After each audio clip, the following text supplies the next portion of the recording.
Canada के immigration minister mark Miller की तरफ से पीआर को लेकर एक बहुत बड़ा स्टेटमेंट दिया गया जो उनकी लास्ट मीटिंग थी सभी प्रोविंस के इमिग्रेशन मिनिस्टर के साथ। उस मीटिंग में जो सबसे हॉट टॉपिक था कि कैसे हम जो कनाडा की टोटल पॉपुलेशन है उसका 6.2% हो चुका है, जो टेम्परेरी रेजिडेंट का नंबर है उसको कैसे हम 5% पे लेके आ सकते हैं।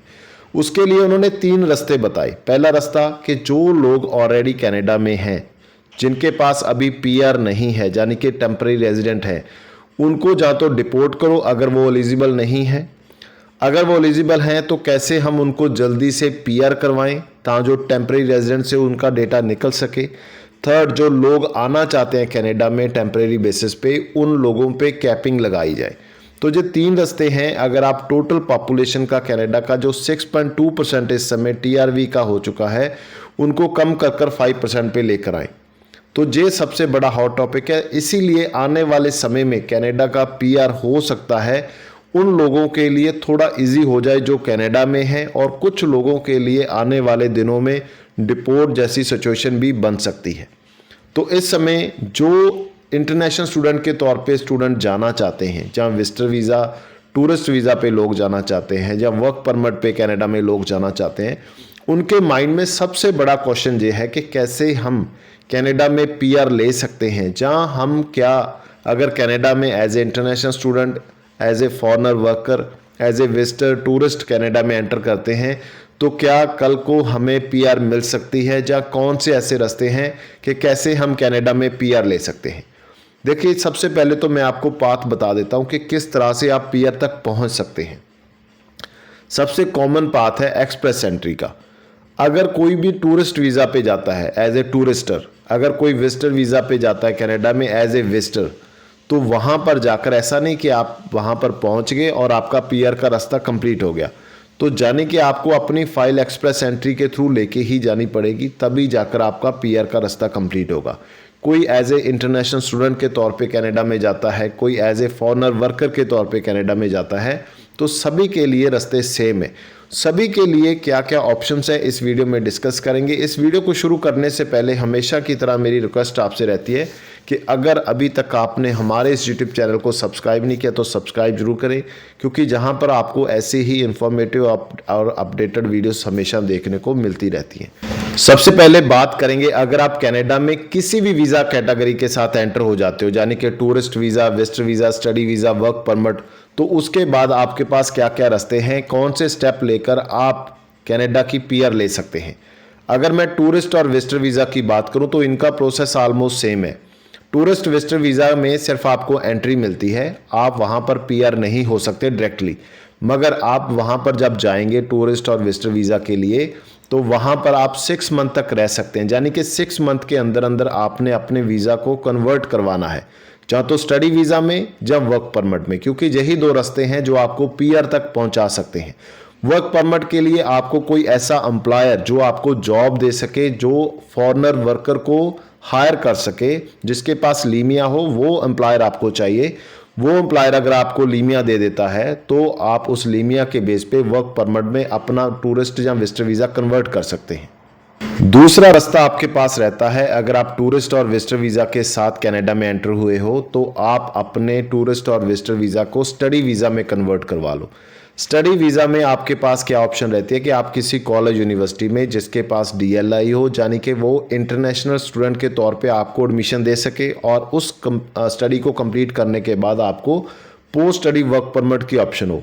ये 2 कंडीशन वाले किसी भी कॉलेज यूनिवर्सिटी में अगर आप एडमिशन ले लेंगे तो वहाँ पर आप अपनी स्टडी कंप्लीट कर पाएंगे, और वहाँ पर जब आपकी स्टडी कंप्लीट होगी तो पोस्ट स्टडी वर्क परमिट आपको मिल जाएगा। तो ये 2 कंडीशन होती हैं टूरिस्ट वीज़ा और विजिटर वीज़ा वालों के लिए कि आपको या तो वर्क परमिट के थ्रू जाना पड़ेगा पीआर तक, या फिर स्टडी वीज़ा, वर्क परमिट, फिर आपको पीआर तक पहुँचना पड़ेगा।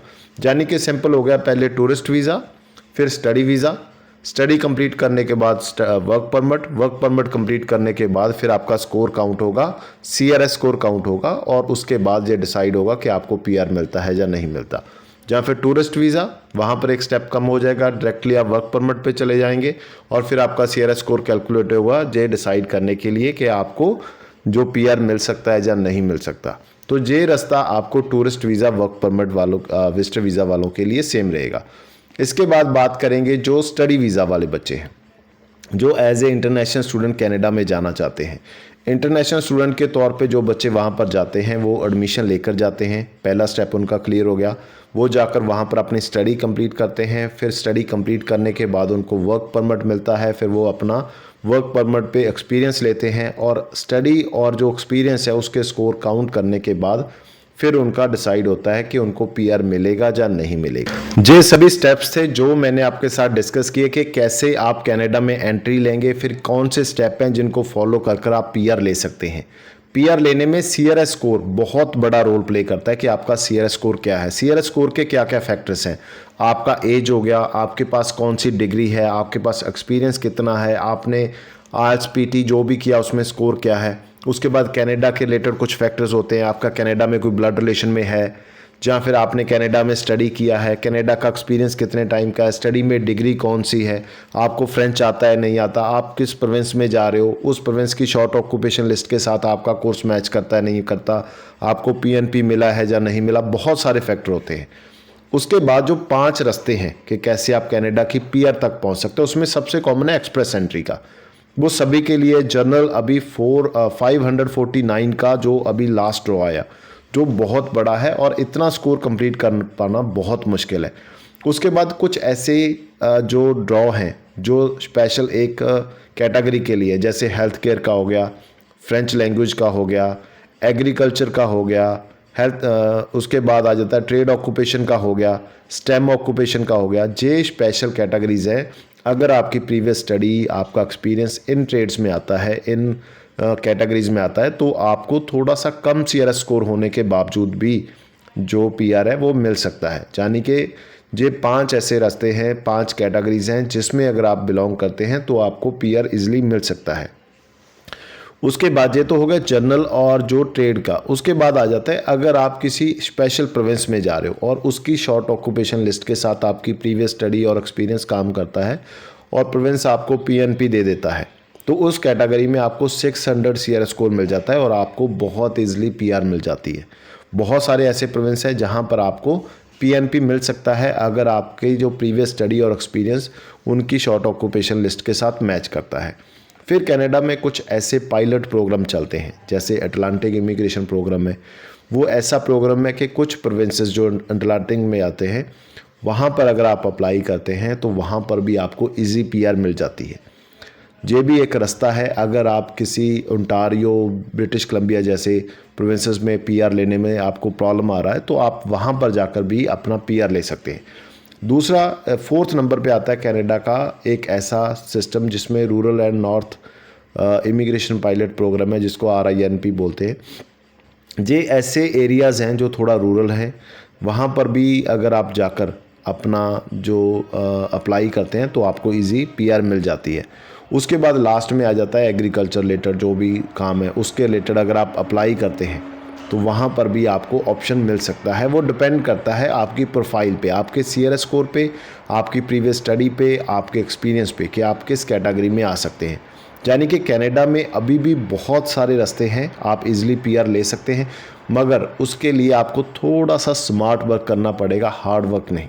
आपको सोचना पड़ेगा कि आपकी प्रोफाइल कैसी है, कितना सीआरएस स्कोर आप ले सकते हैं, कौन से ऐसे फैक्टर है जिसको फॉलो कर आप अपने सीआरएस स्कोर को इंक्रीज़ कर सकते हैं, आपको किस एरिया में जाना चाहिए, किस प्रोविंस की शॉर्ट ऑक्यूपेशन लिस्ट क्या है, कैसे आपको अप्लाई करना चाहिए। थोड़ा सा ट्रिकी है मगर आपको थोड़ा सा स्मार्टली प्ले करना पड़ेगा और आप कनाडा का पीआर ले सकते हैं।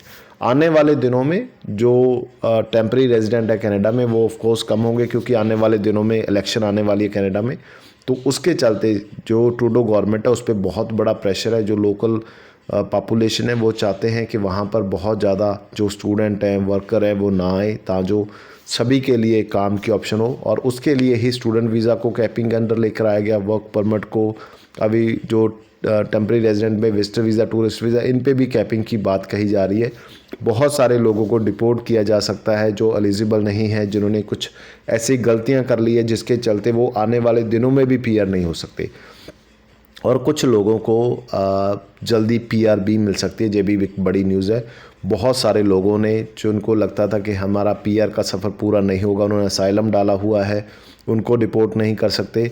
तो रास्ते बहुत हैं, ऐसा नहीं, मगर कनाडा अभी भी फर्स्ट डेस्टिनेशन को तौर पे स्टडी वीज़ा के लिए जाना जाता है। बहुत सारे स्टूडेंट कनाडा के लिए अप्लाई करते हैं और अभी तक का जो कनाडा का सक्सेस रेट है इंटरनेशनल स्टूडेंट के लिए वो काफ़ी अच्छा रहा है। उम्मीद करूँगा कि आगे आने वाले समय में भी ऐसा ही रहेगा। अगर आपको ये वीडियो अच्छी लगी, पीआर के लिए जो भी आपके क्वेश्चन थे वो सारे क्लियर हो गए, तो आपको रिक्वेस्ट है मेरी कि आप इस वीडियो को ज़्यादा से ज़्यादा लाइक और शेयर करें। और हमारे इस यूट्यूब चैनल को लास्ट में आपसे रिक्वेस्ट करूंगा कि सब्सक्राइब जरूर कर लीजिए, क्योंकि हमारी कोशिश है कि आप तक वो इन्फॉर्मेशन पहुंचे जो भी आपको हेल्प करे आगे आपके डिसीज़न लेने में। थैंक यू सो मच इस वीडियो को लास्ट तक देखने के लिए।